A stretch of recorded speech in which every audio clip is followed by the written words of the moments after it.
economic justice are almost always placed within the context of constitutional law. You will find that there are something called directive principles of state policy in a number of countries in Africa. Nigeria has one as well, which we can summarize as directive principles. So they contain social justice. So how to attain it is what we mean by the idea of social justice, at least from law. But it has a very broad application when you look at it, because it applies to nearly everybody in the society. So while the concept itself may be narrow in terms of directive principles, its application or applicability actually has a very wide appeal. So that is what I can say for now until we get into the midst of the whole issue. Okay, sir. Thank you so much. Applicability, that's a very operating principle. A lot of people don't know that a very narrow or a very limited provision of the law can be applied in multiple ways. Barrister Albert, I want you to tell us, when it comes to applicability, give us at least one way in which social justice can be applied from your own perspective. Okay, when we talk about social justice, it comprises of, is a compound expression, comprises of two keywords, social and justice. Social, as we know, has to do with the society, anything pertaining to the society, whereas justice, on the other hand, whereas it has a very wide expression, or an expression or a connotation of what is not generally accepted, or different perspective anyway, but it generally has connotation of equality, equity, um, uh, another ideas as people having what they deserve, or what is expected that they are required to have. So when you put it together, we are talking about social justice denotes a society where persons have an egalitarian society, where persons have access to every form of social amenities essential for their um, well-being, essential for their welfare, essential for their healthy living, and essential for their humanity. So that is the perspective from which I see social justice. And of course, there are different ways which social justice can be realized or have practical significance. For instance, when we talk about the right of persons to have access to means of employment or means of livelihood, have adequate water supply and other social amenities, housing provisions and all that. These are some practical form of application of social justice. Freedom from discrimination, where people do not get disenfranchised or do not get excluded by virtue of their state of origin, their ethnicity, their race, or their background, or even gender. So that is what we are looking at, an egalitarian society in practical application of social justice concept. Thank you so much for that explicit engagement of the concepts or the words, the terms, social justice. I have actually not seen it from those two different perspectives before. Usually in the social sciences, which is what I'm familiar with, when you have a concept like that, you take them together, social justice. But when we break them down, social and justice, we begin to see more nuanced meanings to them. And one of the things you mentioned that struck me was freedom from discrimination, whether on the basis of your sex, on the basis of your tribe, religion, or whatever. And I think that is really at the core of some of the national issues that Nigeria confronts, and I dare say other African countries. Because of our inherited colonial legacy, we have been fractionalized, we've been polarized, we've been divided through concepts or issues of religion, you know, even class, education, and whatnot. And the whole idea of social justice means that everyone should be equal before the law and should receive equal treatment under the law. So, Professor Adigun, I want you to tell us philosophically, because I know you're also a philosopher, as you major in legal theory, where is the origin, or how can we trace the origins of social justice in legal theory? Okay, thank you very much.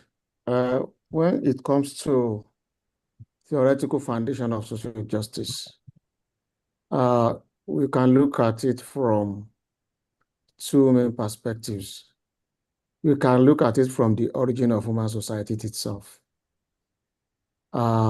Nearly all human society has one form of social justice or the other. Whether you are talking about the empires of yours in terms of your empire or Benin Empire or Songhai Empire or any of those empires, then in Africa, there's no society that does not have it in one form or the other. If you look at Kurukanfuga, which talks about human rights in the then Malian Empire, there was also a form of social justice inherent in that society. But when we talk of social justice in modern parlance, we can actually link it to the discussions that took place around 1945. You know, after the Second World War, the idea of human rights became a very serious issue. The fact that a state could no longer treat its own citizens the way it liked became a burning issue. So scholars and then leaders from Western society emphasized civil and political rights, right to life, right to freedom of expression, right to freedom of religion, and some other related rights like that. Whereas scholars and leaders from Eastern Hemisphere actually emphasized economic, social, and cultural rights. And then at that time, we had the Soviet Union as a leading voice. Their take at that time was that people's welfare in terms of their daily earnings, employment, food, and some other related necessities of life should be the focus of governments.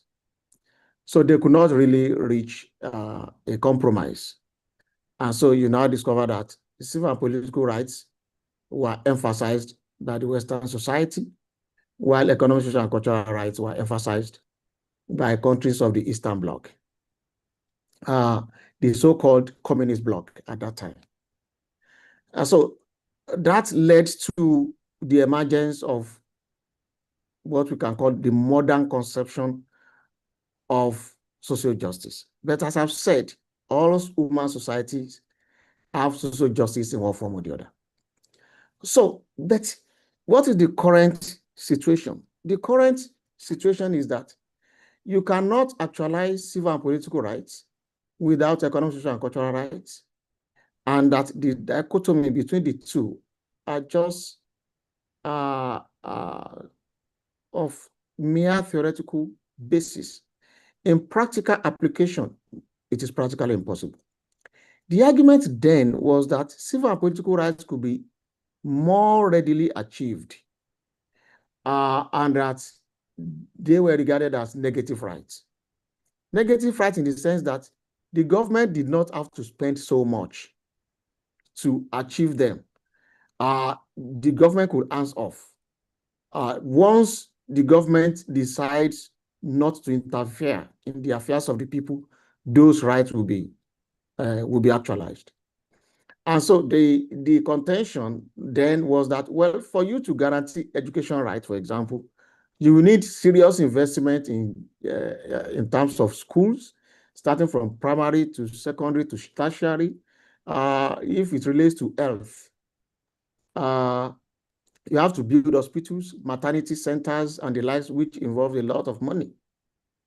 But today, it is realized that you cannot even actualize civil and political rights without spending money. For example, the right to vote is a civil right or a political right. But look at the amount of money that countries across the globe spend on organizing elections, which involve billions of dollars, or sometimes millions of dollars. In fact, in Nigeria, as we are speaking, billions of naira is being allotted for organizing an upcoming election. So that means, as you need to spend on civil and political rights, you also need to spend to actualize constitutional and cultural rights. So the current jurisprudence is that one cannot be realized without the other.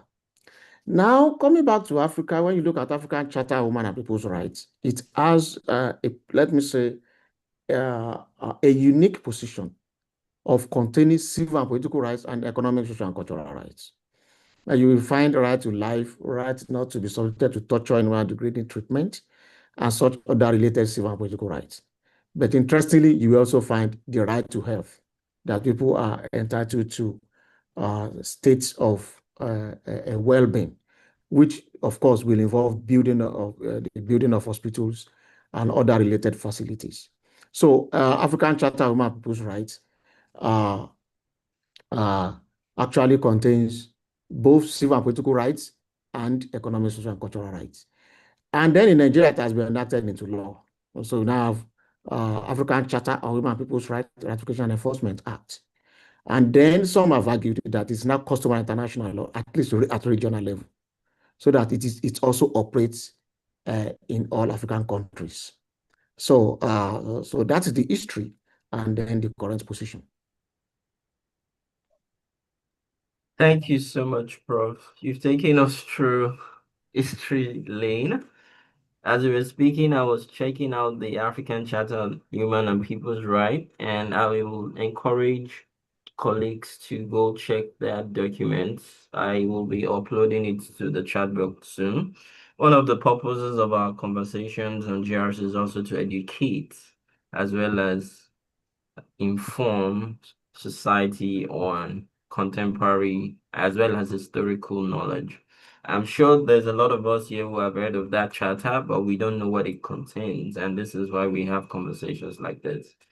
Prof, one of the core things you highlighted was the intersectionality between economy and rights, which is a big question. It begs the question, can we have rights in underdeveloped societies? Can we have rights in economically disadvantaged societies? Can we have rights in societies that don't take economic development as priority?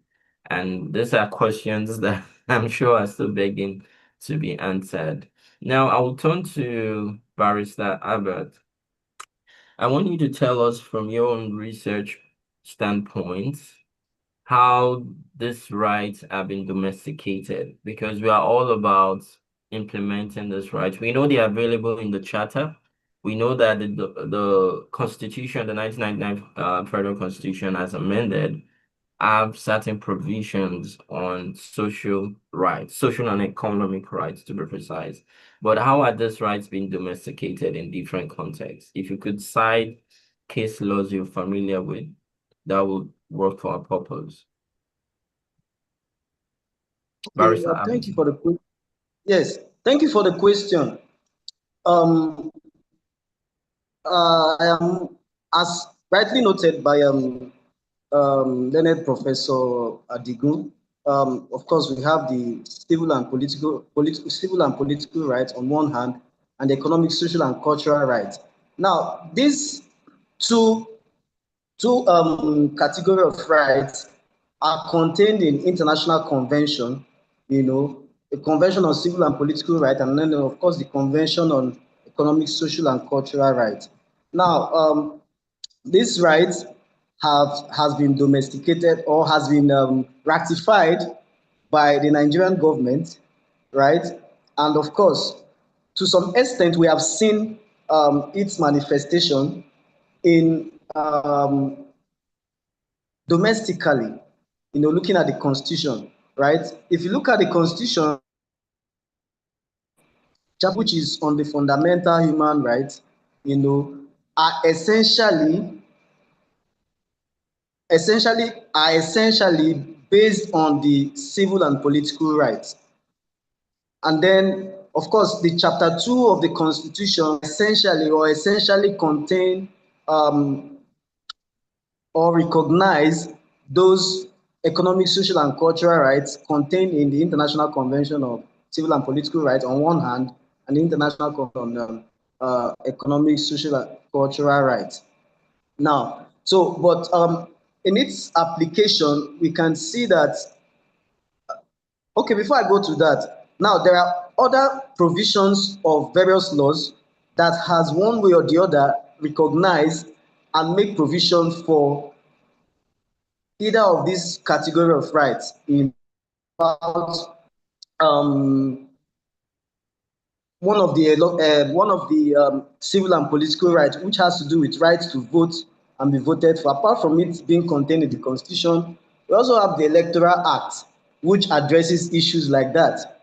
When we talk about one of the economic, social, or cultural rights, which has to do with rights to health, for instance, to some extent, this has been addressed by the National Health Act, which makes certain provision on issues relating to health, although it is arguable whether that act, make recognition for the right to health. There's other rights too other acts or other laws enacted by the National Assembly or the assemblies of the various states of the Federation, which recognizes one form of economic, social, and cultural rights. Essentially, any law which seeks to regulate or make provision or make recognition for anything that falls under economic, social, and cultural rights addresses or is a tacit recognition or express recognition of that body of rights, contained under the International Convention on Civil, the International Convention on Economic, Social, and Cultural Rights. Now, but towards the actual realization of this body of rights, we can see that the economic, social, and the civil and political rights are well recognized, and its enforcement is well catered for, under Chapter 4 of the Constitution, which makes provision for those rights, but also in Section 46, makes provision on how this right is to be enforced, and also goes further to gives right or power to the CJ to make provisions under the FREP rules towards its enforcement. On the other hand, for the economic, social, and cultural rights, which are contained in the Constitution and recognized in some other statutes, the Constitution itself states that these rights are not justiciable. In other words, a person cannot go to court to enforce any of those rights contained in Section 14 of the Constitution to 24 of the Constitution, which essentially covers the economic, social, and cultural rights. Now, for a person to be able to do that, there must have been a legislation enacted by the National Assembly towards the realization of any of those economic, social, and cultural rights contained in Chapter 2 of the Constitution. For instance, Section 17 of the Constitution that recognizes social justice, or that has, and then Section 16 that deals with economic justice. A person cannot enforce any of those unless there is any law that goes further to buttress or expand on any of those rights and gives room for which such rights can be realized, right? And the most devastating provision of the economic, social, and cultural rights that lacks that justiciability for me is Section 14 of the Constitution, which of course has to do with saying that sovereignty belongs to the people, and also has to do with ensuring the security of lives and property, the responsibility of government towards ensuring security of lives and property. In Nigeria, we have a lot of challenge with insecurity, and the question is, if a person cannot go to court to hold the government responsible for not being able to provide security for lives and property, of what essence is government? And then when we turn back to social contract theory, as formulated by Thomas Hobbes and the other philosophers, they talk about how the state emerged from a social contract between the people and the Leviathan. Of course, the essence of having the government is that the people has donated all their powers to the government to give them security, provide security of their lives and their property. And whereas the people, on the other hand, has obligation to pay tax towards, making provision for the government to provide these social amenities, including security of their lives and property. Whereas to a large extent, the people hold on to their end of the bargain by paying tax. And of course, if you don't pay tax, government has all the elements, all the instruments to enforce it against individuals, right? But when on the other hand, government fails to carry out its end of the bargain of essentially primarily providing protection for security for lives and property, there is no remedy for the people. You can't go to court and hold the government responsible for not being able to deal with Boko Haram and other elements which do not make for the security of the lives and property of people. These are some of the challenges. The issue of non-justiciability is there, is a major problem. When we look at jurisdiction like India, you see that the economic, social, and cultural rights, which we are dealing with, which we are still talking about justiciability, is recognized as an enforceable right. There are a lot of judicial pronouncements by the Indian Supreme Court to that effect. Whereas in Nigeria, the otherwise is the case.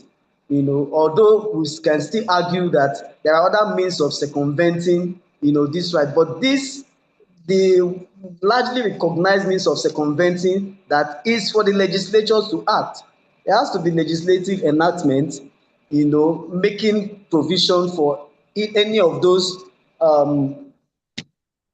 economic, social, and cultural rights contained in Chapter 2 of the Constitution before it is realized. So these are some of the challenges that we deal with when we talk about social justice realization in Nigeria. Thank you so much, Barrister Abba. I feel that the atmosphere is fast changing into a classroom one. As you were mentioning those sections of the Constitution, I went back memory lane. I remember in my theory of the state class, Professor Remi Ayede often refers us to the Constitution. And so we had debate around, provisions of the Constitution that justifies whether or not the Nigerian state is actually a state in the real sense of the word. And I know lawyers also say there is a provision and there's a practice, and both of them don't necessarily go together. And as you were mentioning those provisions, it reminded me of how that a lot of Nigerians hardly even know the sections of the Constitution that guarantees their economic and social rights. And so one of the things we want to do, not just through this platform, but also through our other engagements through the GRC, is to inform people, especially academics, of what their rights are and how they can push for those rights to be recognized.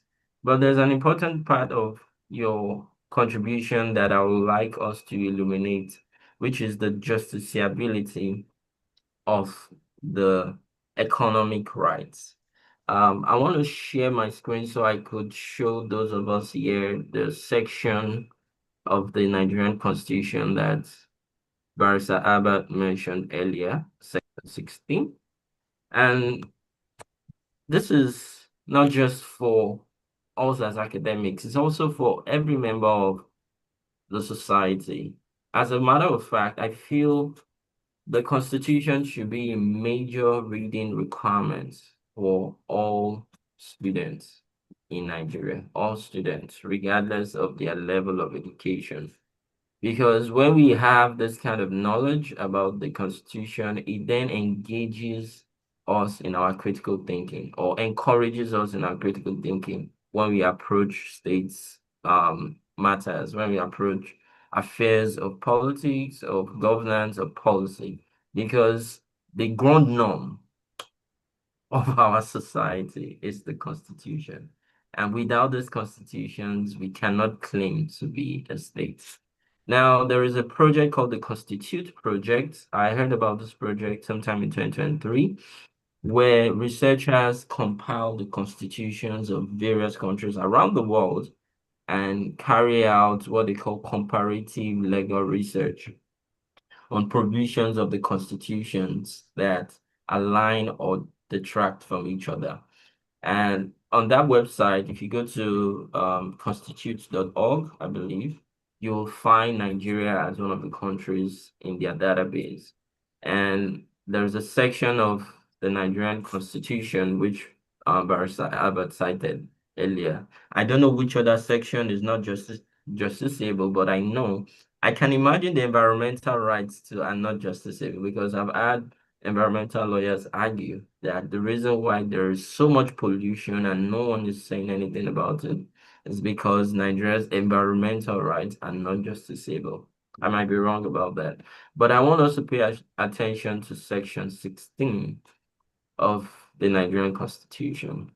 And so, Professor Adigun, I'd like you to clarify what we mean by justiciability under the law. And even though these laws are not justiciable, how can citizens, you and I, go ahead to push them towards being recognized and being they are already enshrined, they are enshrined in the Constitution, but how can we make sure that they are now implemented? There's a section of the section 16, there's a portion of that I would like to read out for everyone's attention. And that's subsection 4, section 16, subsection 4. It says, for the purposes of subsection 1 of this section, let us see what subsection 1 says. It says, the state shall, within the context of the ideals and objectives for which provisions are made in the Constitution, harness the resources of the nation and promote national prosperity and an efficient, a dynamic, and a self-reliant economy, control the national economy in such manner as to secure the maximum welfare, freedom, and happiness of every citizen on the basis of social justice and equality of status and opportunity. C, without prejudice to its right to operate or participate in areas of the economy other than the major sectors of the economy, manage and operate the major sectors of the economy. And D, without prejudice to the right of any person to participate in areas of the economy within the major sector of the economy, protect the right of every citizen to engage in any economic activities outside the major sectors of the economy. Now, the subsection 4. For the purposes of the subsection 1 of this section, which I just read, the reference to the major sectors of the economy shall be construed as a reference to such economic activities as may from time to time be declared by resolution of each House of the National Assembly to be managed and operated exclusively by the government of the Federation, and until the resolution to the contrary is made by the National Economic Assembly, economic activities being operated exclusively by the government of the Federation on the date immediately preceding the day when the section comes into force. whether directly or through the agencies of a statutory or other corporation or company, shall be deemed to be major sectors of the economy. Now, this is where I'm going to. Economic activities include activities directly concerned with the production, distribution, and exchange of whether, I'm sure that's a typographical error, whether all of goods and services, and participate includes the rendering of services and supplying of goods. Now, as Barrister Albert said earlier, this provision is not justiciable, and it renders a lot of people who would be active participants and contributors to economic development unable to litigate whenever their rights are being infringed upon. So, Professor Adigunsa, can you please explain to us what does justiciability mean under the law, and how can we begin to push towards judicial and legal reforms such that economic rights are made justiciable? Thank you very much, Mr. Toby. Let me take us to the memory lane a bit about economic, social, and cultural rights and how they find themselves in our Constitution. When the 1979 Constitution was being debated, there was this Constitution Drafting Committee, the 49 wise men that were gathered together to produce a constitution for Nigeria at that time. So there were three schools of thought about whether economic, social, and cultural rights should be included in the Nigerian Constitution or not. The first group, whose leading voice at that time was Professor Abiola Ojo of University of Lagos, of blessed memory now. He said, these are just ideals, and that they should be left to party manifestos, that they should be left for political parties, whether to include them in their manifestos or not. And they should not even find their ways into the Constitution in the first place. Then there was the second school of thought, whose leading voice was Professor Nwabueze, SAN, also of blessed memory now. He was of the view that economic and cultural rights should be included, but they should not be made justiciable. He raised a lot of issues that government could be run aground in a situation where genuinely the government could not provide. You file an action against the government, yes, you get judgment, but what happens thereafter? And that litigation could be challenging, it could be costly. So they should not be included in the Constitution. And they should be included in the Constitution, but they should not be made justiciable. Then there was the third school of thought, whose leading voice was Chief Obafemi Awolowo, also of blessed memory now. He was also a Senate of Nigeria and a politician, and then a statesman. He was of the view that they should be included and they should be made justiciable. So what do we now have? Actually, it is not really clear whether economic and cultural rights in Nigeria are not really justiciable, sincerely. And I'll give you about three cases. Because when you are looking at the Constitution, you won't limit yourself to the words of the Constitution alone. You will also look at judicial interpretation of that same Constitution. We have Attorney General Ondo and Attorney General of the Federation. What happened in that case was that ICPC Act in 2000 was enacted by the National Assembly. Then Ondo State government challenged the legal propriety of the National Assembly enacting that law. And their contention was that states have residual competence on crimes. And so why should the National Assembly legislate on crime? Because the act was meant to address corruption.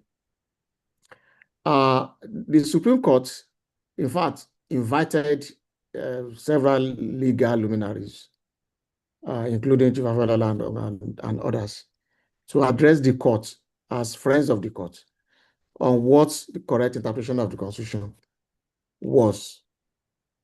And then there is this provision that the state shall fight corruption under fundamental objectives and directive principles of state policy. Then the courts also look at item 60 on that exclusive legislative list, where it was stated that the state could legislate on fundamental objectives. So if corruption is one of the fundamental objectives and the state could legislate on it, then it simply means that the National Assembly had competence to legislate on corruption, and that ICPC Act was validly enacted. So if you now look at it, the position of the law based on that decision is that, well, just as Barrister Etibes had earlier said, if it is enacted into law, you can actually go to court. So that means we have actually left the realm of non-justiciability completely. What you can now say is that, well, it is not justiciable until enacted into law. If you say it is not justiciable at all, it simply means even if it is enacted into law, the Constitution is going to consider it invalid. No, the Constitution won't consider it invalid. But now you can legislate it into law. So what it means now is that it is not justiciable, at least until it is enacted into law. Then if you also look at the case of INEC against Musa, what happened in that case was that INEC introduced more stringent requirements for political parties to meet before they could be validly registered and then be considered for eligible for election. So Alhaji Balarabe Musa of PRP went to court and challenged it. And so it's hinged on one of the fundamental objectives and directive principles of state policy, that Nigeria shall be a democratic state. And so the contention of those of INEC was that that provision was not justiciable. And so it could not be the basis for filing an action by PRP and their party chairman or stalwart, Alhaji Balarabe Musa. But the Supreme Court was of the view that if you read that provision with other provisions of the Nigerian Constitution relating to voting, to election, and the likes, then that right becomes justiciable. So that means if you read non-justiciable parts of the Constitution with the justiciable part of the Constitution, the non-justiciable part automatically becomes justiciable. So when you look at that, you can see that it in a way has also been circumvented. If you look at the right to life example under the Nigerian Constitution, there are so many things that could be subsumed under the right to life. Can you say somebody who cannot feed 3 times a day, or who cannot eat at all, or who has no place to sleep, has a right to life? Obviously. So you find an action under the right to life, and you now include some provisions on agricultural and cultural rights. Obviously, when you read them together, they can be made justiciable. That is the current position of the Nigerian law. So the idea of justiciability simply means you cannot go to court to enforce that right. But based on what I've discussed, it simply means you can still go to court. Yes. You may face some obstacles, but you can still go to court. Yes. So let us now take it further. The idea of right actually does not begin or end with justiciability, because I think sometimes lawyers, even non-lawyers, get stuck in the midst of justiciability. There was a time I was interviewed about economic and cultural rights and social justice issue, and I said people could not be and I said I can't remember the exact word I used. In fact, if you said internet, you find the exact word I used, that people could not be legislated into. Federalism could not actually automatically be legislated to take effect or something like that. You see, I will give you 2 examples. For example, justiciability in India was actually the creative interpretation of the judiciary in India. But if you look at South Africa, obviously their constitution does not say agricultural rights could not be legislated. does not say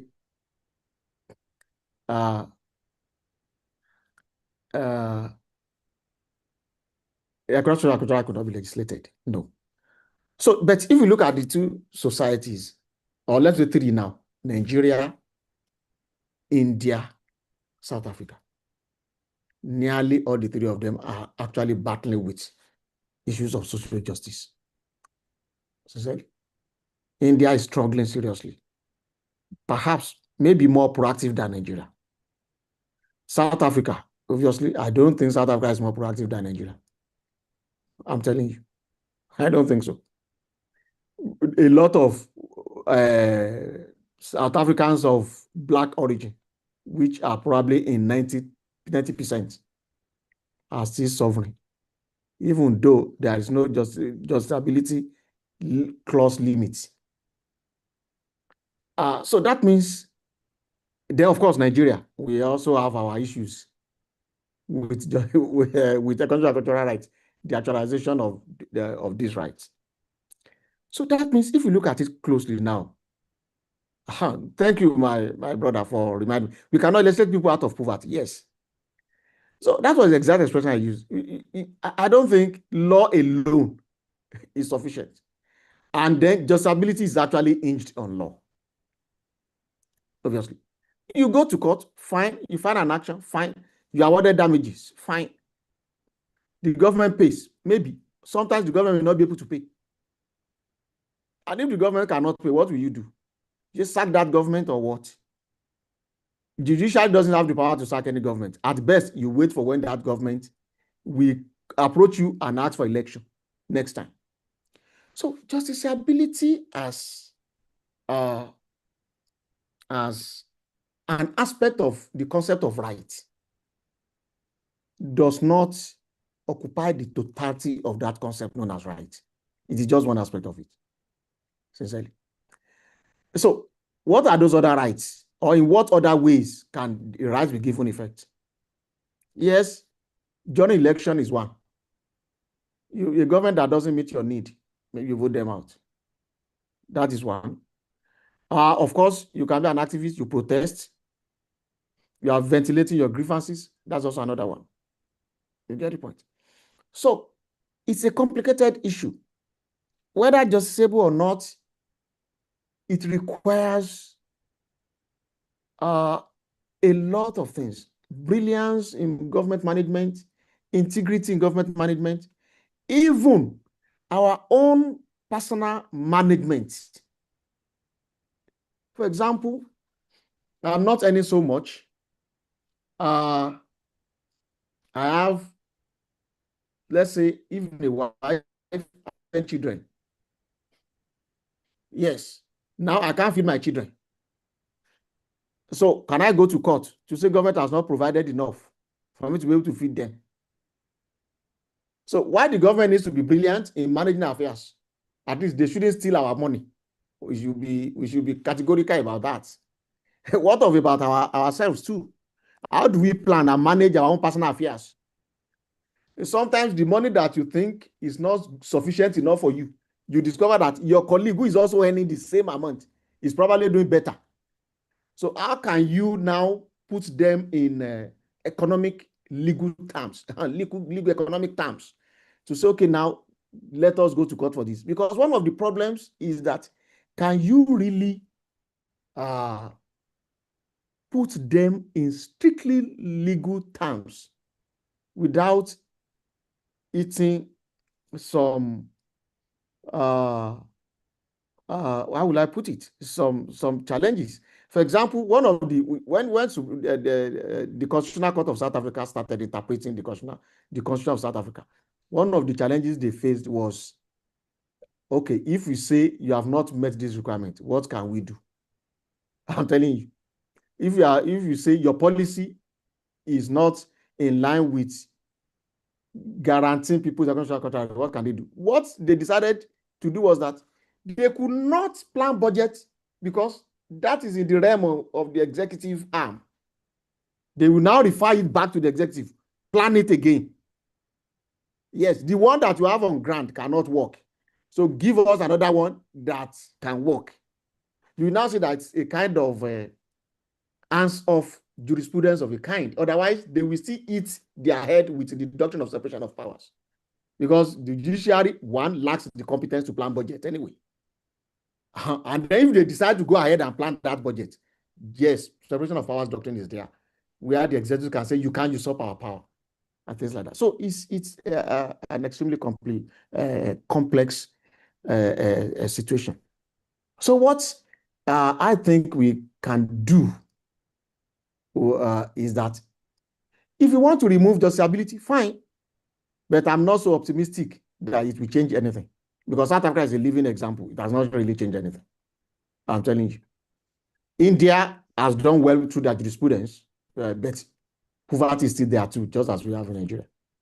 And so if we remove it through constitutional amendment, can we really achieve anything? I have a doubt. So what can we now do? I think we need to be more politically conscious, one. We also need to plan our own personal budget as well, and be honest with what we can achieve and what we cannot achieve, honestly. Because one of the challenges of a welfare state is that people can take advantage. You know, UK is a typical example.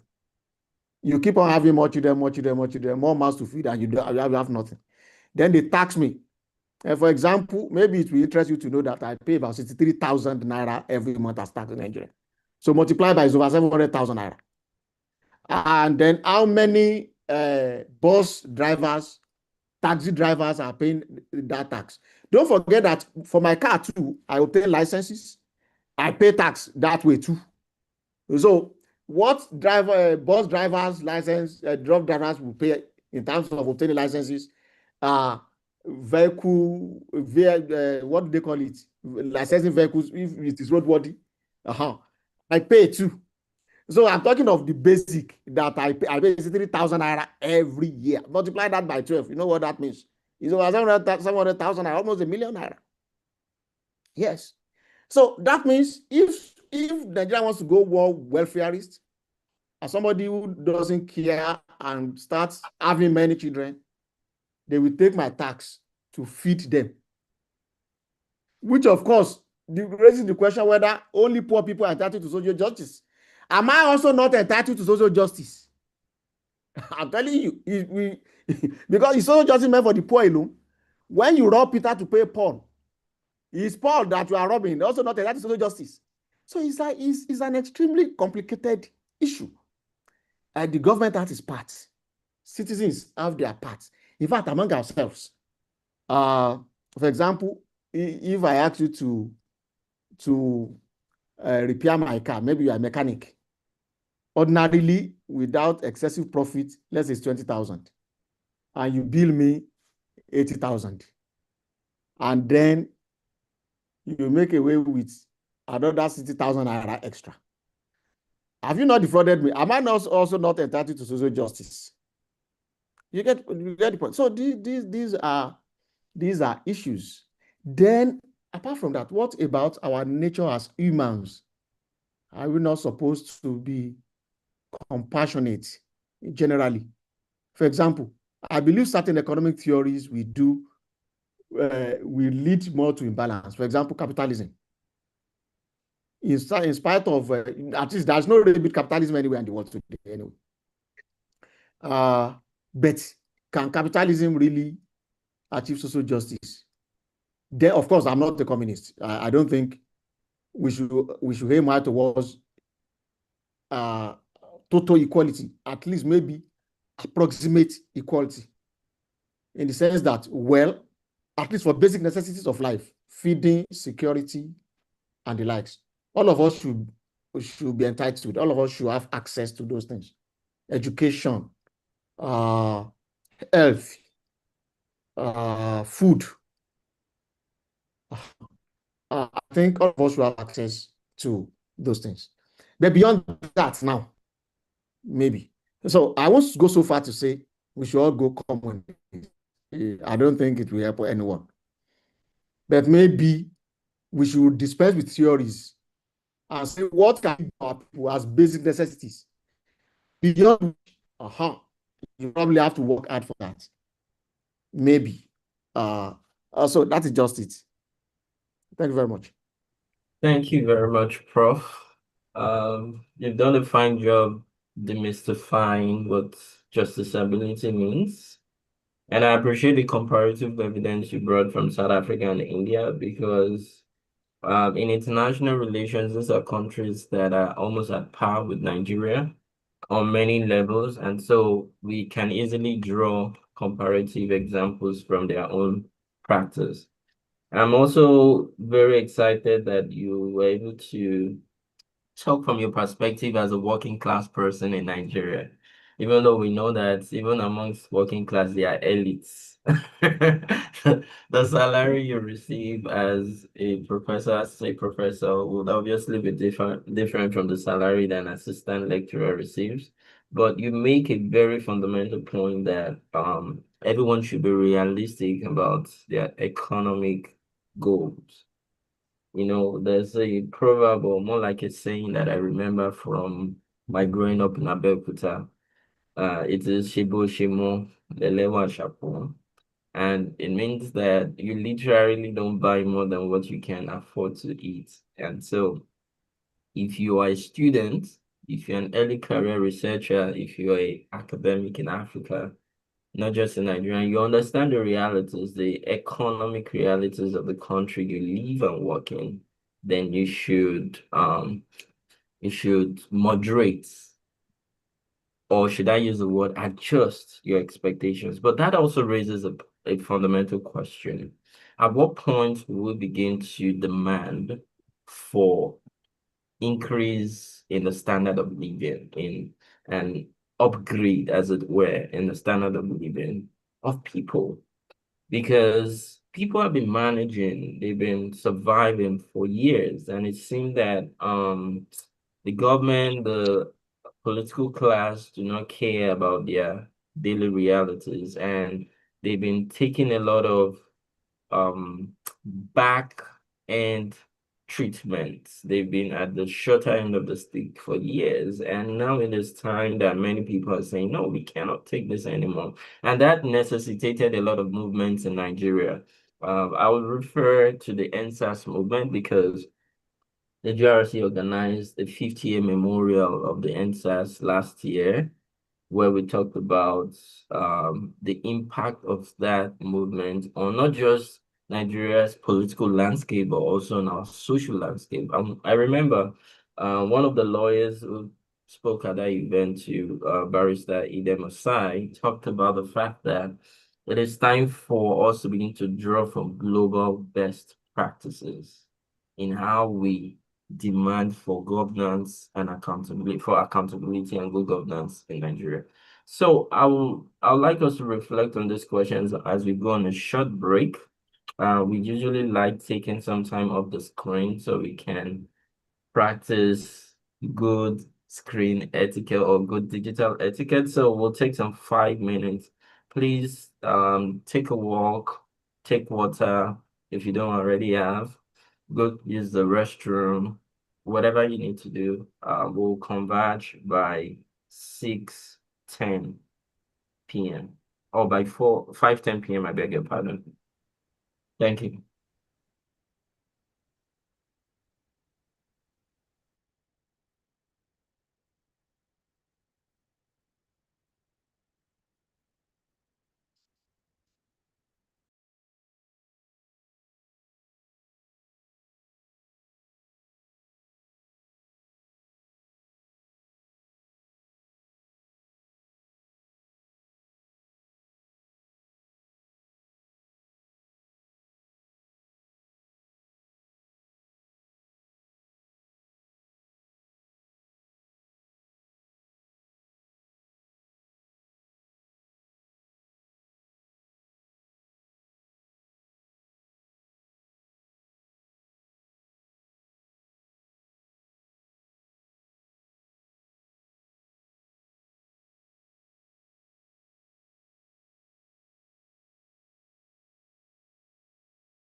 Section 17 talks say the government go make sure say our social life dey based on freedom, equality and justice. Na wetin go make everybody for this country dey happy. For this Nigeria, everybody get the same right and opportunity before the law. E no matter who you be, where you come from or how you look. Na equality we dey preach. Every human being deserve respect and dem go maintain that dignity. Government go make sure say everything dem do, dem go do am with human face. Dem no go take advantage of any person or natural resources wey no go benefit everybody. Our courts go always dey independent, fair and easy for anybody wey need am. No cheating or mago-mago for here. Government go make sure say everybody fit find work wey go put food for their table. Work condition go get fairness and everybody go fit get chance to relax and enjoy life. We no go treat people anyhow. Government go make sure say good health, safety and welfare of all workers dey ogbonge. Everybody wey dey do the same work go get the same pay. No discrimination because of gender or anything.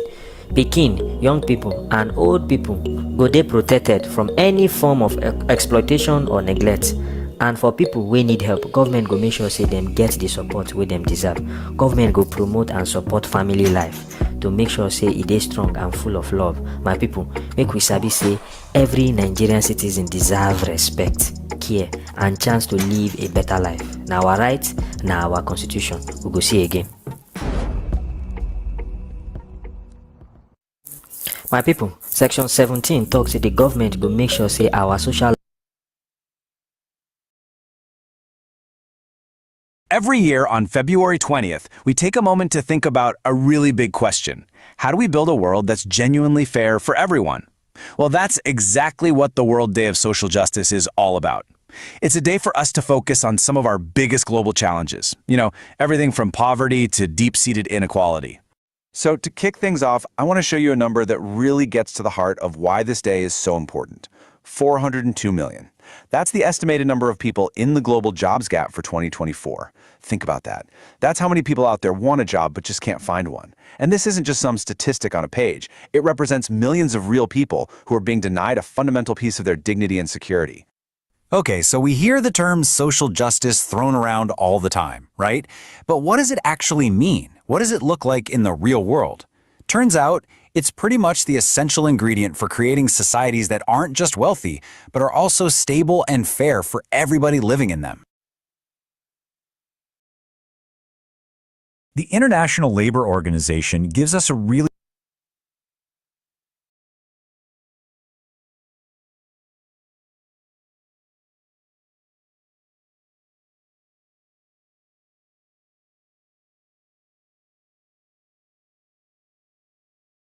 All right, we are welcome back from the bathroom break. I hope everyone is feeling okay. In the second segment of the conversation, we would like to take questions from the audience as well as contributions, and also have our panelists reflect on their own legal and academic experience. Because the purpose, once again, of this seminar series is to be able to build the capacity of early career scholars, whether or not you are in law but interested in doing legal research. How do you collaborate with lawyers? How do you collaborate with legal researchers? And how do we begin to implement research agendas that transcend the academia into actual policy as well as societal impact? So I would like to begin the second section by foregrounding some of the work that our panelists are doing or have done. As we read in the bio earlier on, Professor Adigun was a fellow at the Princeton Institute of International Studies. So, Professor, while you were at Princeton, what were the projects you worked on, and how do you see that project evolving right now? Thank you very much. The project I worked on at that time had to do with transnational litigation of, how will I put it, let me say, transnational litigation of climate change destructive activities. So if you, as a multinational company, you are destroying the environment, so how can we litigate in transnational sense? Most of these multinational companies are even bigger and stronger than some countries. Holding them accountable has been a very serious issue. So that was what I did at that time. So I decided to, because I actually plan to write a book. I'm still working on that book. But it's not easy to write a book in a year because I only spent 10 months there. So there were ideas coming to my head. Some of them I decided to test them. Yes, in different journals. And within 10 months, I was able to write 7 articles. Wow. I'm telling you. That's So I tested impressive. some of these ideas, trying to see what reviewers will say. How would they take it? How would the legal community react? And then to a large extent, I think the ideas were well received. So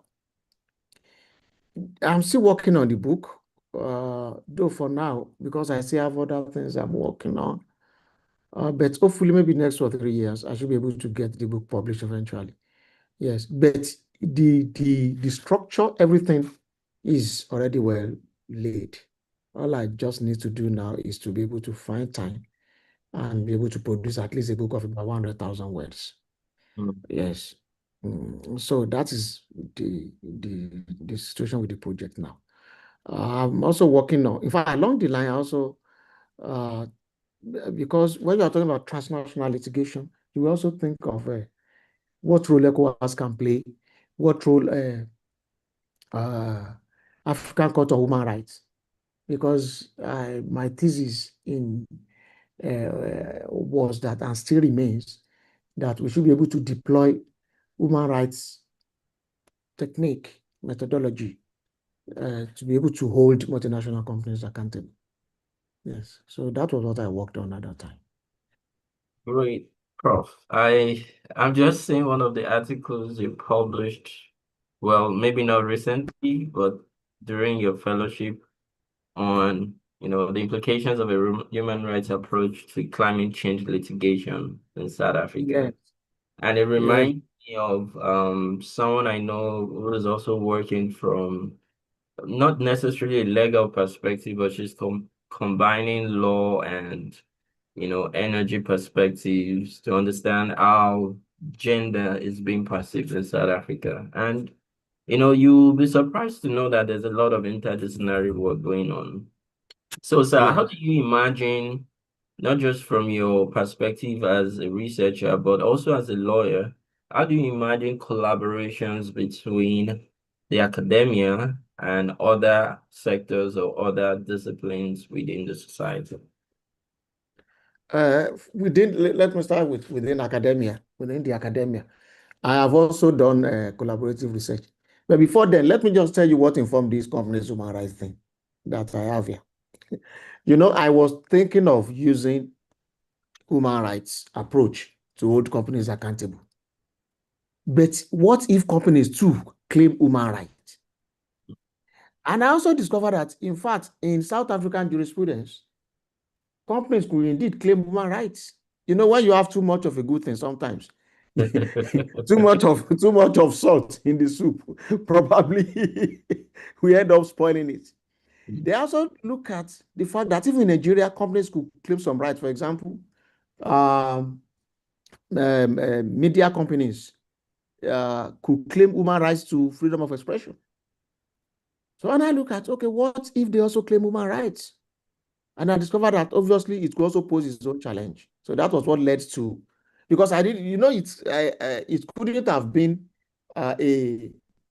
an idea of bigotry in scholarship where you just believe this thing must work or that it will work. What would be the thinking of multinational companies? So it is your human rights. Okay, now we are going to take you up on that. We are going to match you squarely, force with force. That's what led to that article. So, but I'll find a way to actually at least to synthesize the judiciary who are also going to be involved when you want to hold multinational companies accountable about the dangers of companies to claiming human rights, to frustrate a human rights approach to holding companies accountable. Yes. So now coming back to this idea of working with others. Yes, within the academia first, let me start with that. I have also worked with others, not even in law. There was this project about genomic research, stroke biobanking. Yes. Medical researchers, including doctors, nurses, physiotherapists, and so many of them, microbiologists, they were working on how they will be banking human tissue, including the brain, because the neural aspect of it is the brain. So they will freeze the tissue, the brain tissue, and other parts of the body where necessary. They will now use it. They will extract the gene, the genetic code from them, and then use the gene to probe into the workings of stroke. You know, stroke is one of the deadliest diseases in Africa. Yeah. It was also found that it has a racial dimension to it, that Africans are more prone to stroke than the Caucasian race. So we now decided to work together. For me, it's essentially from legal perspective. So what are the legal implications of doing this? Taking people's brain, freezing them, keeping them, studying them. Some of us went to the field. Like they made a lot of findings. Like some people said, no, they will not give their brain because their religion went against it, either Islam or Christianity. Even though you cannot really find something in Islam or Christianity that says you cannot really donate your brain. Some said, no, to donate my brain, it's like they will think I belong to a cult. Things like that, attitudinal response to such things. So we were about 15 to 25. Yes. On some projects, some of us were 15. On some, we were about 25. So, but for me, essentially, I examined it from a legal perspective. And it's spanned a period of 5 years. Yes. And we were meeting every 2 weeks. Wow. And it was, I'm telling you, and for doctors, it was a bit of procedure. Too much of procedure. Which, of course, to me, it wasn't really, it was strange. So now doctors don't argue. That was also another challenge because they emphasize more procedure. Doctors don't argue, they report. To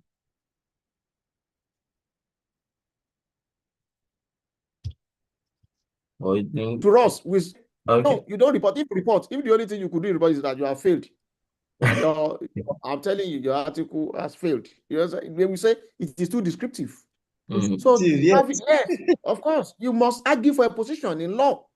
Doctors don't argue. It was like you report everything. Then what is there of intellectual worth? You know, it was a bit of challenge. Then we managed to navigate it, really, because I also discovered that some doctors actually add insularity of procedure, they believe, because they don't do footnoting, they do in-text citation, all these things. We do footnoting in law. And some wanted to impose until I challenged them that you want me to write a legal article in a medical way. So we first had to, at some point, it was really a fighting because I was the only lawyer there. Yes. So I had to take them to the cleaners and tell them, look, this is my field. It's either you join it or you check out. Make your choice now. And interestingly, all countries, because some are from South Africa, some from UK, some from United States. Of course, I'm from Nigeria. So it was like, nearly all these countries have right to freedom of association. So make your choice. Do you want to associate with this article or you don't want? Do I send it out? Eventually, we managed to bond and then eventually produce eight articles from the project. Yes. It was span a period of 5 years. Some articles actually came out 2-3 years later. But I managed to write 4 out of those 8 papers. Right. Then, yes. Right. So it was really a collaborative research. Right. Yes. So these people are also academics in their own chosen field. So, Yeah. but for non-academics, yes, it depends. For example, practitioners, I could collaborate with practitioners. In fact, I did one before with a colleague, even when I was in the academia, the colleague was in practice. Then, of course, with practitioners in other fields, and not in law now. Yes, maybe media practitioners, and I'm writing on, let's say, right to freedom of expression. And then media practitioners want to bring in their experience. So it's possible, but at least I have done a collaborative work before, and that was one that I could say really had enormous impact on my research trajectory. That's good to hear, sir. We're still taking questions, so if you have any questions, please feel free to drop it in the chat box or raise your hand so we can recognize you. Barrister Ebert, you are also a research fellow at Bowen University, Iwo, and your interests span across different aspects of taxation law, energy law, environmental law, international investment law. So can you tell us how you go about your research work? We understand that in legal research, I mean, it tends to be more, like Professor Adigun was just suggesting, more analytical because you have to argue your case and all of that. Have you had reasons where, I wouldn't say you did descriptive research, but you were able to work with other disciplinary methodologies in your project? Okay, thank you for that question. Before I talk about my experience, I'll just make a comment or two about that of Dr. You know what I used to know, Dr. Degun is my teacher, so sometimes I just take a peep at his work. Google Scholar, just do Google Scholar and I see. And the research on genomics he's talking about appears to be one of the most cited set of publications he has. And that draws our attention to the fact that, and then I think that was achievable because of the interdisciplinary dimension of those researches compared to his other research work that's essentially domiciled in law strictly, right? And of course, one of the challenges we have in legal research is the issue of low citation, right? And majorly it has to do with our style of referencing. For instance, if I'm writing a legal article, I may not mention the name of any author who I cited or I made reference to his or her research work. I simply banish it to the footnote, right?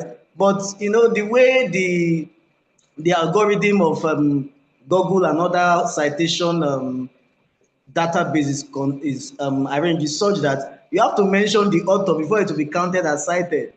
You say, for instance, Adigun bracket 2010, another, it will capture it. But if I just say, state a position that was maintained by Professor Adigun, and then now put a superscript and put in the footnote, it will not be captured as citation. That has probably affected him and those of us who carry out strict legal research, you know, and then that has begun to draw attention to the need for social legal research, which makes room for collaboration with other professionals from other disciplines, social science, um, uh, sciences, arts, and all that.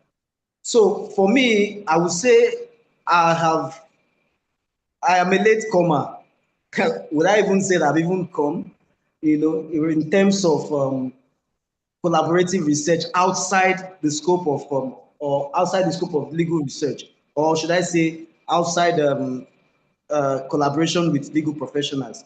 You know, I've had although currently there is an ongoing research. Okay, I was privileged for the first time to have an interdisciplinary research engagement, you know, 2 years ago. Okay, I think, yeah, 2 years ago, courtesy of the Bowen research grant that was given to us, and then it was made in such a way that since the university was pushing for interdisciplinary research, they had to create groups and subgroups, and then I was included in a particular subgroup that comprises of scholars from economics, sociology, accounting, and all that. So we did a particular work on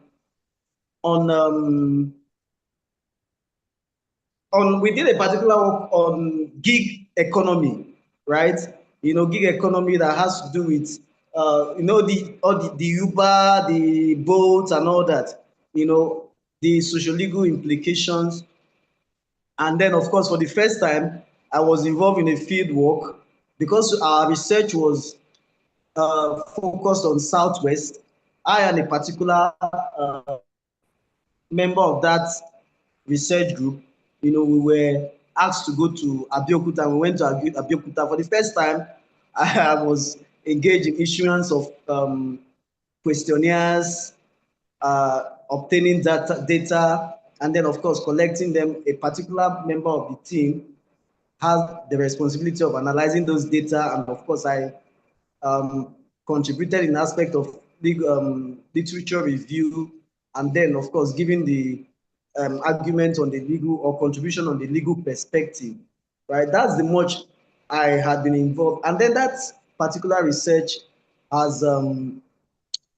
is currently undergoing review in a journal. So it will be out in the nearest possible future. So that is the much of my engagement. So I look forward to, I'm very much open to collaborative research, social legal research with professionals from other field, because for one to, as a scholar, I don't think one should just be contented with doing research basically just for publication's sake or for the purpose of career advancement. We also know that academia is not a profession where you enter with the mindset of becoming wealthy, but for you to make good out of it, you really need to get grants and all that. So, and if you look at the grants that are available, you know that there are so scanty opportunities for legal research. You have to fine tune it to bring out the social legal perspective such that you marry legal and institutional or policy directives alongside with social realities, right? After all, we have the sociological school of thought that believe that law is made for the society, and they look at law from social context. So our research should also have social context. I have a particular topic which I have been able to, formulate, right? And it's an area which I intend to, carry out social legal research on. And of course, it will require collaborations from professionals in the medical field and maybe nursing and all that, because it has to do with the issue of sickle cell anemia, legal implication, how the law can come in to try to address those issues. So for one to have a better understanding, one needs to understand the medical advancement that has been done in that area in order to put it in proper perspective with what the law is. So I have that in mind. I have penciled it down, but I am pressed for time because I am currently, as you mentioned in my biography, currently undertaking my PhD research, which to me is more pressing. So when I get to the point where I have been able to deal with the, bulk of the work, I will be free to, venture into this kind of projects that could take time, energy, and taking me out of my my comfort zone. So that is what has been going on for me. And like I said, I'm open to collaboration with those of us in the legal profession and some other professions to carry out such social legal research. Okay, great. Thank you so much, Barrister Albert. We've come to the end of this conversation. We want to keep it within the time limit strictly. But I can see hands Yes. raised. I was about to Toby, can I quickly Oh, yeah, ask a yeah, question? sure. But let me be sure that you Okay, are the only one, so we don't take okay. follow-up There's questions. another person, I think. There's an Ademola. I see Okay, as well. Ademola, I can see your hands up. Good. So let's take those two questions or reaction, then we wrap up. Thank you. Thank you, Toby. Hi, Professor Adigo. Nice to meet you. Nice talk. I didn't hear all of it, but I heard part of it. And same, Herbert. I am open to collaborations in medical research, Herbert, because that's my field. So if you wanna reach out later, I'll be great. It would be great, rather. I wanted to ask about like legal research because I know Nigerians are doing so much big things both in the country and out of the country. When I went to Alberta to do something, and I found out that there was like the judge for that county was actually a Nigerian trained lawyer, and she came abroad and she did all this legal. I think I don't know how they do it when you take your degree and then you regularize it in a new place.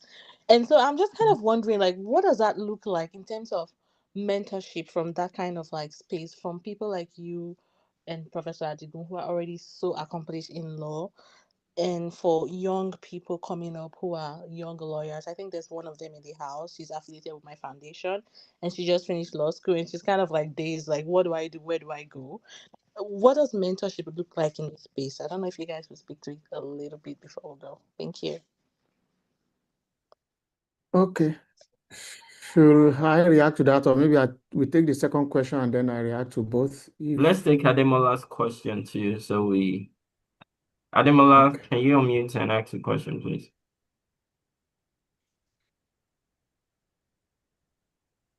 Hello, Ademola. Are you Can you hear me now?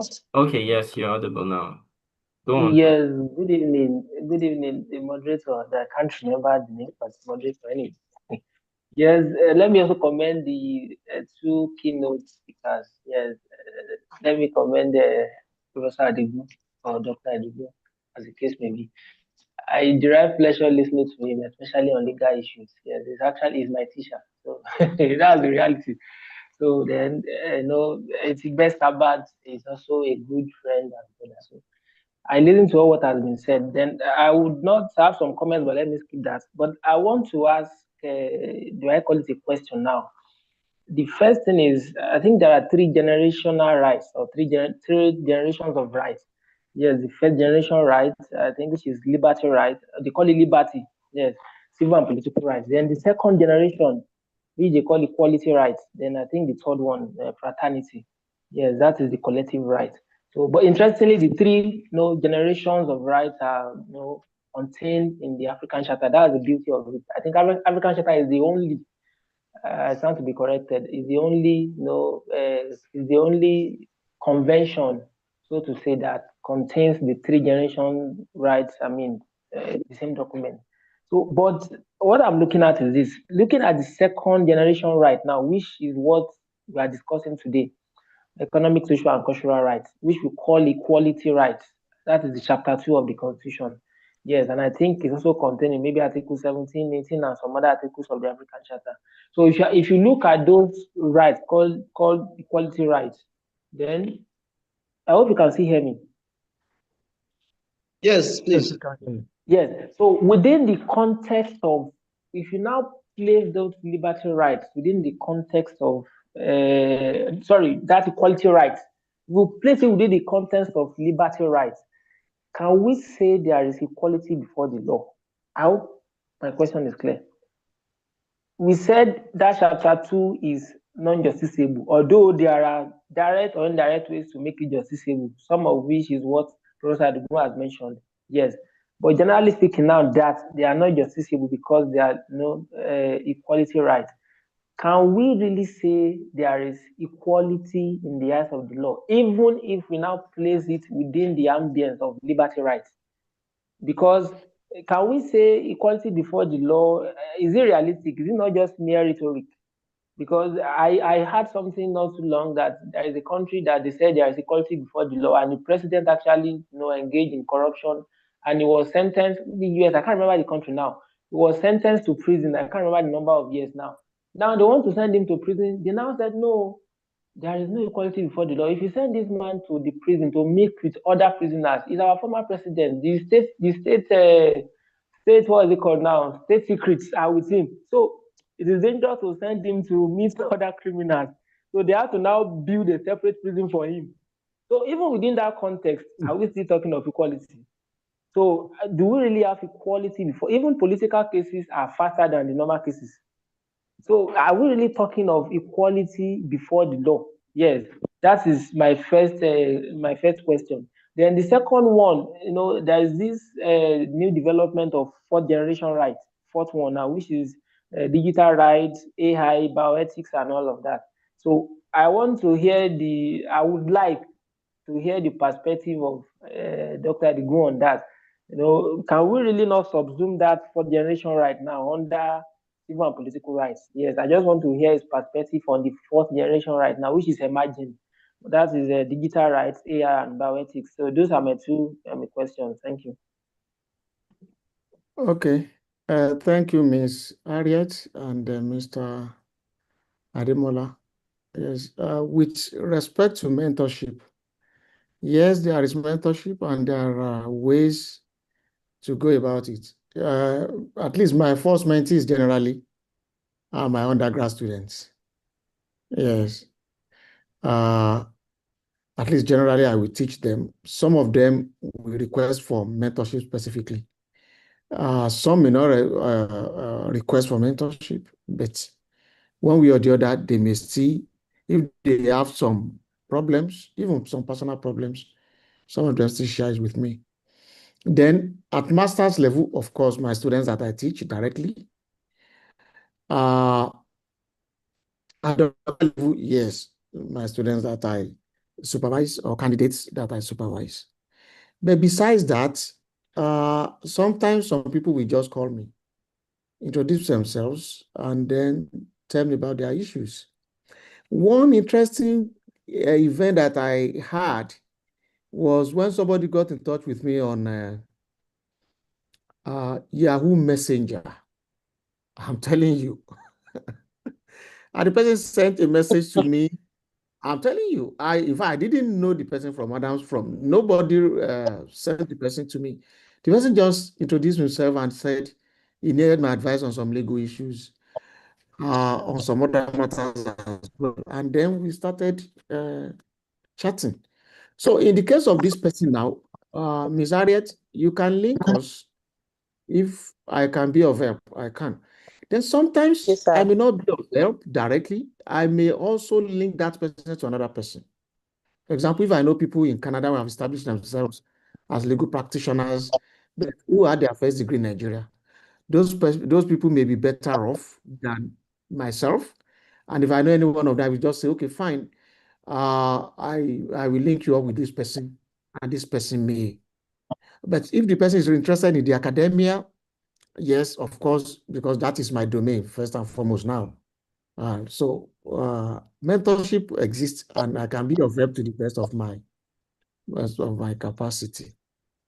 Thank you. Appreciate it. Yes, you're welcome. The other issue of equality, I don't know whether that is meant for the two of us, whether it's because you only drew my attention to digital rights and the likes. You didn't say whether I should be the one to address. It's for the two of you, sir. Okay. Okay, I think Barrister Tibes will also have his own take on that. Equality before the law has two dimensions. One, as a theoretical construct. As a theoretical construct, it is an ideal. And then it expands or contracts depending on sociocultural context. Sometimes you are able to actualize it substantially. Sometimes you may not be able to actualize it substantially. But it is there, always there. So it expands, contracts, depending on the context. Sociopolitical context, cultural context. Cultural context, for example, there are some rights that you cannot claim, or you may not be able to claim on cultural ground. You can't claim equality with your parents in Africa. The two of you have just eaten, and then your parents ask you to clear the plate. And you say, we are equal now. You can't claim that on cultural ground. Or economic ground. Sometimes you want to claim some rights, but you look at the cost. Is it not going to be too expensive for me to claim equality in this instance? So the economic cost may be too huge moving through High Court, Court of Appeal, Supreme Court. Do I really want to ventilate this grievance? Then politically, people occupy some delicate positions that you cannot just be equal with them. For example, a judge is entitled to security. And I'm now saying, because I'm also a lawyer, a judge is a lawyer first, at least in common law countries, before they become judges. I'm also entitled to security. But the nature of his own job makes him more vulnerable than I am. If he decides one way, some people feel aggrieved, they want to kill him. So can you claim equality? Because equality simply means you treat likes alike and unlike unlike. Yes. So for some people, for example, the president is at least a serving president. Can you be equal? He needs security. Even if a president is so good and everybody is so fine, some people still question, why is it that this person is so good that everybody is enjoying? Let us kill him. Yes, now. Also, if he enjoys some immunity, you can't say you want to be equal with him. So, as I've said, as a theoretical construct, is an ideal, and it may rights may expand or contract depending on socioeconomic and cultural context. As a legal right, of course, we are not equal. So we are not talking of theories now. We are talking about if you can claim it either in common law, under the Constitution, or under a statute. No, we are not equal. Why? The only thing you can say is that with respect to our humanity, maybe human rights, we are equal. We are entitled to human rights, we are entitled to dignity. You cannot disrespect other human beings. We are equal to that extent. But because we do things differently, we occupy different strata in the society, you cannot be equal. Even you can't say the prime minister of a country is the same with any other person.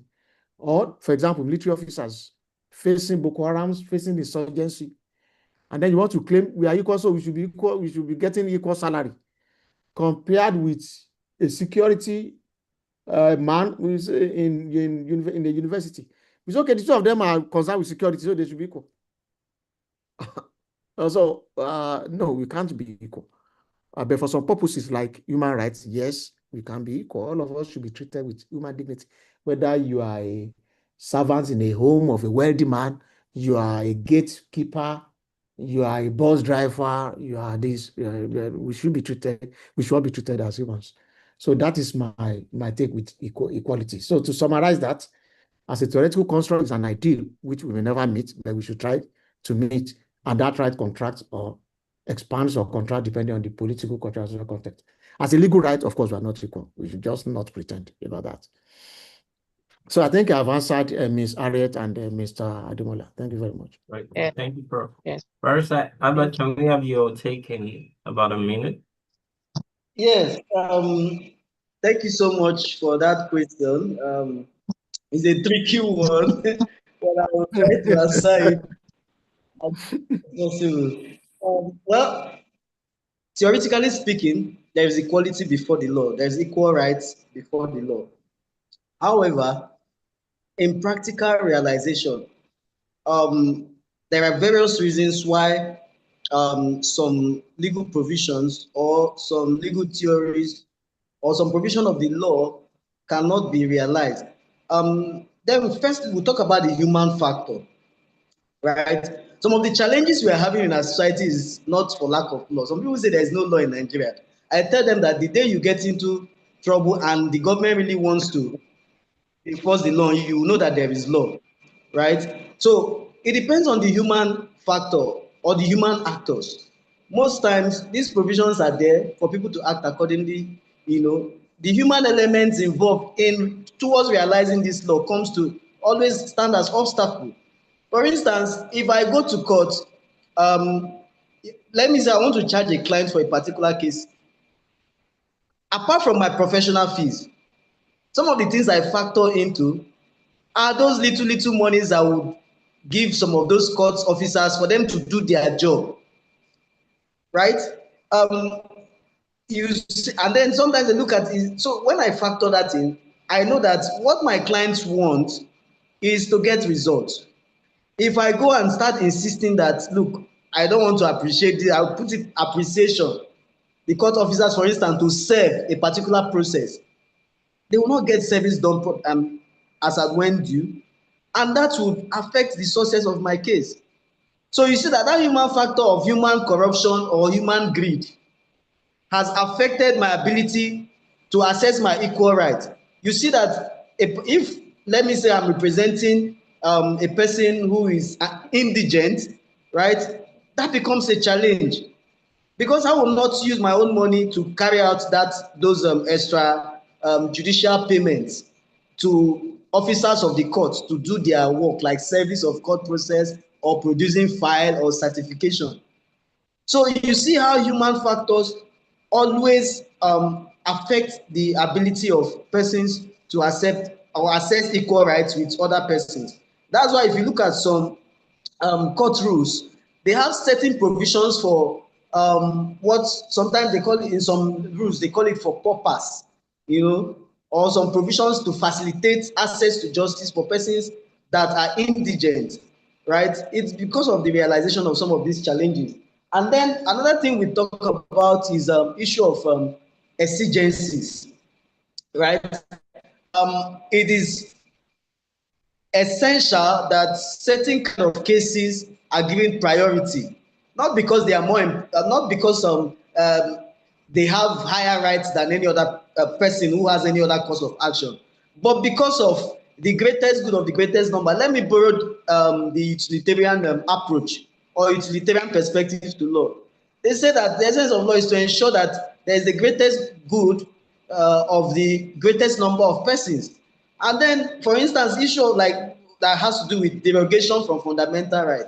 It has utilitarian school of thought connotation, because it talks about deviation from a person's fundamental individual rights based on the ground of public security, public health, and all that and all that. So that is why some courses of action, such as election petition, will be given priority.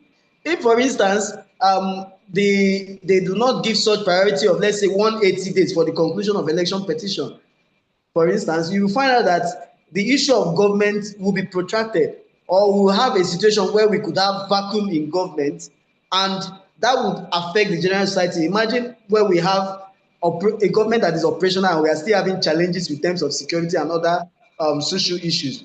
How much more when we have a situation where we don't have a functional government, because we want the courts would not give priority to election petition cases compared to somebody that have matrimonial causes or land dispute.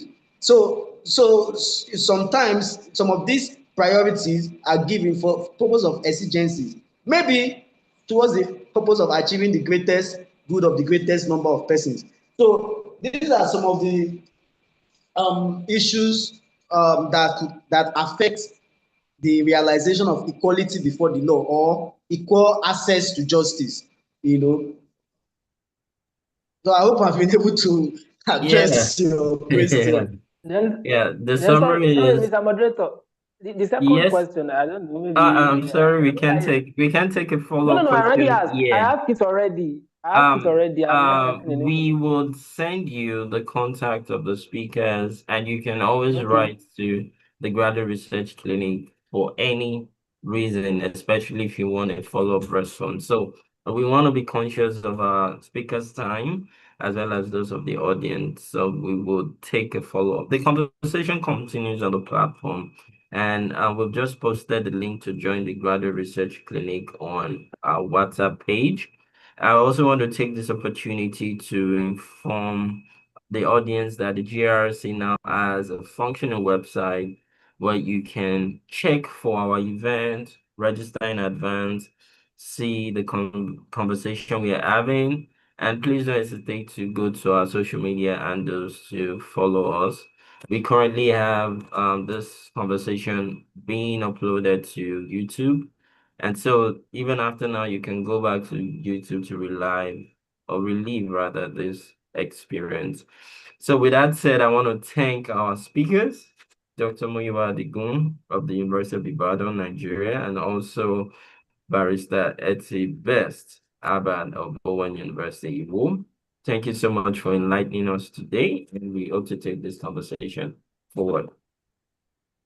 Anyone who wants to connect with them can write to us. We can always share their contact with you with their permission, because we live in a consent-based world now. And we don't want to be liable for the breach of their privacy. So write to the Graduate Research Clinic. I'll drop our email address here if you need any information regarding today's webinar, and we will be sure to follow up with you. With that said, goodbye, everyone. Enjoy the rest of your evening, and don't stop advocating for social justice within the spaces you occupy. Have a wonderful rest of your day. Bye-bye. Bye, everyone. Thank you. Bye. Bye-bye.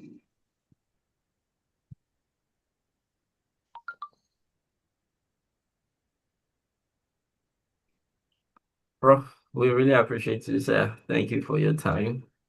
Barrister Albert, it's So good much. seeing you in person, or at least digitally. I've always wondered the face behind the profile. Glad to finally meet you. It's a pleasure to have Yes, you. sir. And thank you for talking about the collaborations. Oga, I don't know if you know that we are developing a project around egg trafficking in Nigeria. We are submitting a proposal to Codestria to understand the phenomenon of egg donation amongst undergraduate students as well as trafficking. And this connects very much to biolegal concepts. And so obviously we'll be reaching out to you when the time comes.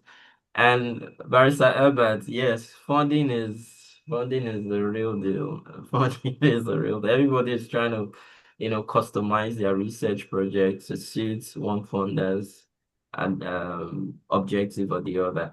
But we have a list of grants in case you're interested. I would ask Okoyemi to share with you. We regularly maintain a database of grant opportunities we see. And we haven't started publishing it because we are still fine-tuning our website. But as soon as we get that in order, you can visit our website to see a list of funding opportunities that are multidisciplinary. And many of them give as much as $25,000 to do projects that you are interested in. So we'll encourage you to apply for those grants. Thank you so much. I really appreciate that, sir. Yes, sir, you're welcome. And good luck in your PhD work. And just like Oga has been encouraging me to, let's get it done on time. Thank